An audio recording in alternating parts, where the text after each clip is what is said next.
Hello guys, आज हम पढ़ेंगे सेक्सुअल डेवलपमेंट। तो चलो स्टार्ट करते हैं।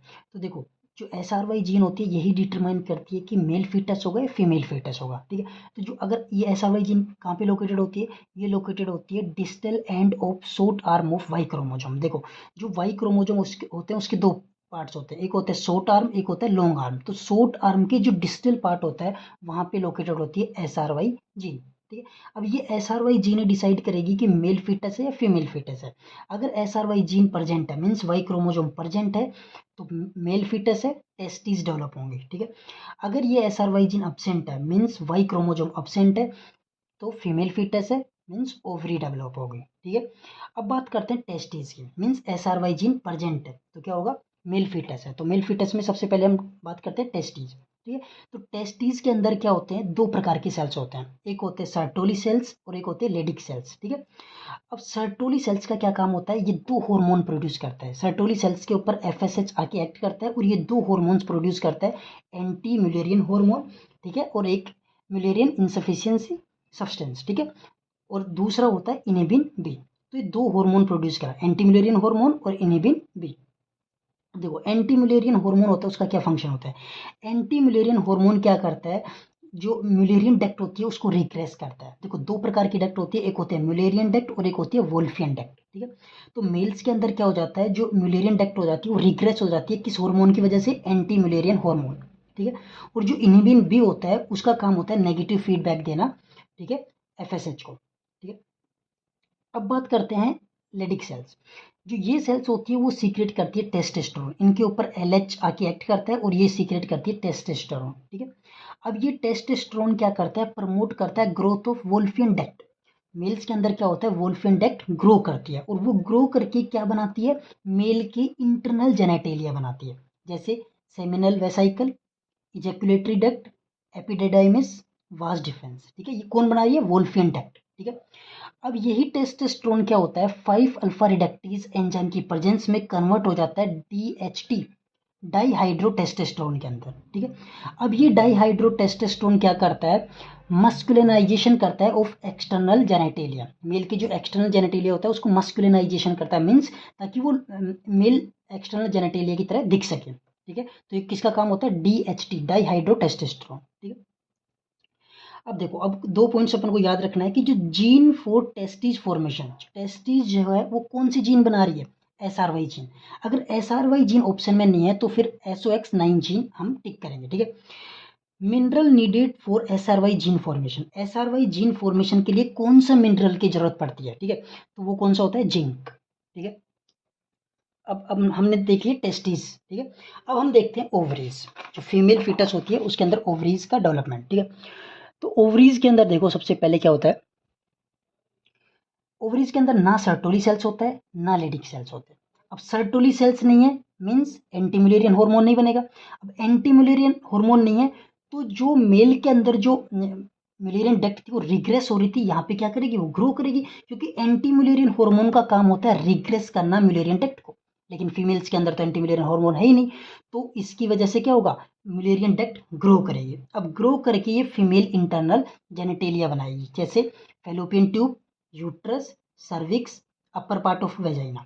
ठीक है, अब लेडिक सेल्स, अब लेडिक सेल्स क्या करती है, टेस्टोस्टेरोन बनाती है, लेकिन फीमेल्स के अंदर लेडिक सेल्स होती ही नहीं है, अभी टेस्टोस्टेरोन नहीं बनेगा। अब टेस्टोस्टेरोन नहीं बनेगा तो इसमें जो फीमेल्स होती है उसमें वोल्फियन डक्ट रिग्रेस कर जाएगी, वोल्फियन डक्ट ग्रो नहीं करेगी। मेल में वोल्फियन डक्ट ग्रो करके इंटरनल जेनेटेलिया बना लेती है, लेकिन फीमेल्स में कौन सी बना रही है, Mullerian duct. Wolffian duct regret हो जाती है, इसका मतलब कोई मस्कुलिनाइजेशन ऑफ एक्सटर्नल जेनेटेलिया इसमें नहीं होता, मीन्स जो फीमेल है उसके जो एक्सटर्नल जेनेटेलिया है वो look like as a female external genitalia दिखाई देते हैं। ठीक है, अब बात करते हैं इंटरनल जेनेटेलिया डेवलप, बता दिया मैंने। फीमेल में किस कौन सी डक्ट से हो रहा है, म्यूलेरियन डक्ट, और मेल में वोल्फियन डक्ट से हो रहा है। ठीक है, अब बात करते हैं development of external genitalia. External genitalia कैसे डेवलप होते हैं, तो जो एक्सटर्नल जेनेटेलिया है वो डेवलप होते हैं from the same amalgam in both male and female. Amalgam का मतलब क्या होता है, सेम एम्ब्रोलॉजिकल डेवलपमेंट, इसीलिए हम बोलते हैं होमोलोगस। सेम मतलब जो एक्सटर्नल जेनेटेलिया होता है मेल और फीमेल वो सेम एम्ब्रोलॉजिकल स्ट्रक्चर से डेवलप होते हैं।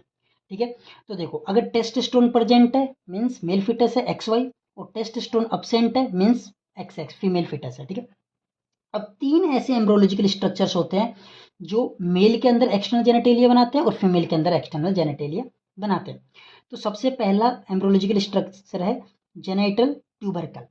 जेनाइटल ट्यूबरकल क्या बनाता है? पेनिस बनाता है मेल के अंदर, अगर टेस्टोस्टेरोन सफिशिएंट अमाउंट में प्रेजेंट है तो, ठीक है। अगर टेस्टोस्टेरोन प्रेजेंट नहीं है तो यही जेनाइटल ट्यूबरकल फीमेल के अंदर क्लाइटोरिस बनाता है, ठीक है। अब बात करते हैं सेकंड, लेबियोसेक्रोटल स्वेलिंग, ठीक है। लेबियोस्क्रोटल स्वेलिंग, लेबियोस्क्रोटल स्वेलिंग क्या करती है? जो मेल होता है उसके अंदर स्क्रोटम बनाता है और फीमेल जो होती है उसमें लेबिया मेजोरा बनाता है, ठीक है। अब तीसरे एम्ब्रोलॉजिकल स्ट्रक्चर्स की बात करते हैं, जेनाइटल फोल्ड या यूरेथ्रल फोल्ड। ये क्या करता है? मेल के अंदर पिनाइल यूरेथ्रा बनाता है और फीमेल के अंदर लेबिया माइनोरा बनाता है, ठीक है। समझ गए? ये 3 जेनाइटल एम्ब्रोलॉजिकल स्ट्रक्चर्स होते हैं जो मेल के अंदर पेनिस स्क्रोटम और पिनाइल यूरेथ्रा बनाते हैं और फीमेल के अंदर क्लाइटोरिस लेबिया मेजोरा और माइनोरा बनाते हैं, ठीक है। अब हम बात करते हैं कि अगर इनमें कोई जैसे टेस्टोस्टेरोन जैसे सफिशिएंट अमाउंट में नहीं है, ठीक है, ना तो सफिशिएंट अमाउंट में है कि टेस्टिज बना सके और ना इतना कम है कि ये ओवरी वगैरह आउट मतलब जो एक्सटर्नल जेनेटेलिया वो बना सके, ठीक है। तो इस वजह से क्या हो जाता है? एम्बिग्यूअस जेनेटेलिया डेवलप हो जाता है, ठीक है। तो अब देखो एम्बिग्यूअस जेनेटेलिया क्या होता है? When by looking at external genitalia, sex of the baby cannot be decide. Means हम बाहर से देख के ये डिसाइड ना कर पाए कि बेबी मेल है फीमेल, ठीक है। क्यों? क्योंकि उसमें अपन को देखने को मिलेगा क्लाइटोरोमेगेली, माइक्रोपेनिस और लेबियो स्क्रोटल स्वेलिंग, ठीक है। मीन्स क्लाइटोरोमेगेली मीन्स जो क्लाइटोरिस है वो उसकी जो मीन्स वो थोड़ा बड़ा होगा, ठीक है। और जो माइक्रोपेनिस मीन्स जो पेनिस की जो साइज होती है वो छोटी होगी मीन्स एज ए नॉर्मल, ठीक है।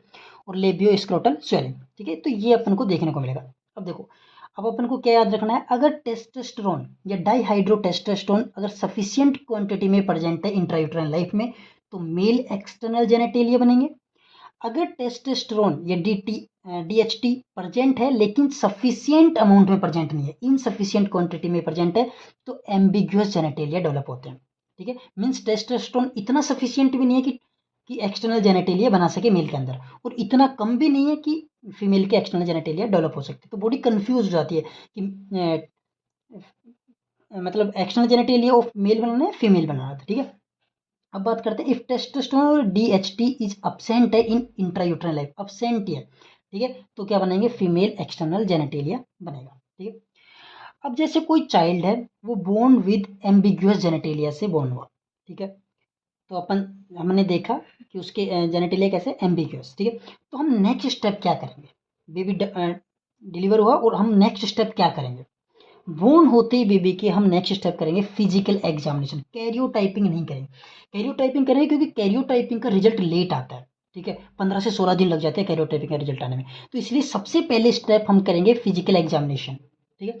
फिर हम गोनाड्स को चेक करेंगे कि पाल्पेबल है या पाल्पेबल नहीं है, ठीक है। अगर पाल्पेबल है मीन्स अनडिसेंडेड टेस्टिज है, मीन्स टेस्टिज डिसेंड नहीं हुए, ठीक है। तो मीन्स इसका मतलब क्या है? मेल फिटस है, 46XY है, ठीक है। और इसका जो मोस्ट कॉमन कोज होता है वो होता है partial androgen insensitivity syndrome, AIS, ठीक है। अब गोनाड्स को मैंने चेक किया वो पाल्पेबल नहीं है, तो इसका मतलब क्या है? 46XX है, ठीक है। और इसका जो मोस्ट कॉमन कोज होता है वो होता है कंजेनाइटल एडेनल हाइपरप्लेसिया, CAH, ठीक है।